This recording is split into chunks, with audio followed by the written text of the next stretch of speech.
ছোট পর্দা ও বিজ্ঞাপন জগতের জনপ্রিয় নির্মাতা আদনান আল রাজীব এবার পা রাখছেন রূপালী পর্দায়। দীর্ঘদিন ধরে বিজ্ঞাপন ও নাটক নির্মাণে সাফল্যের পর এবার প্রথমবারের মতো পূর্ণদৈর্ঘ্য চলচ্চিত্র নির্মাণ করতে যাচ্ছেন তিনি। সামাজিক যোগাযোগ মাধ্যমে এক আবেগঘন পোস্টের মাধ্যমে নিজের বহুদিনের স্বপ্ন পূরণের খবর জানিয়েছেন এই নির্মাতা।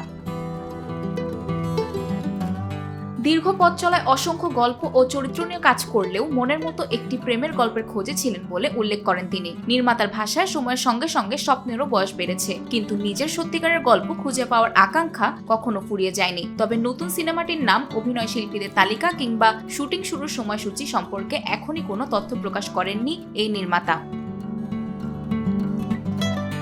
গত বছর কান চলচ্চিত্র উৎসবে ইতিহাস গড়েছিল আদনান আল রাজীব পরিচালিত স্বল্পদৈর্ঘ্য চলচ্চিত্র আলী। বাংলাদেশের প্রথম স্বল্পদৈর্ঘ্য চলচ্চিত্র হিসেবে স্বর্ণপামের প্রতিযোগিতায় অংশ নেওয়া ছবিটি স্পেশাল মেনশন সম্মাননা অর্জন করেন। পরবর্তীতে বিশ্বের বিভিন্ন আন্তর্জাতিক চলচ্চিত্র উৎসবে প্রদর্শিত হওয়ার পাশাপাশি একাধিক পুরস্কারও জিতে নেয় ছবিটি।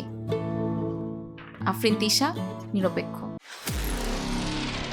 নিরপেক্ষ, সত্য প্রকাশে আপোষহীন।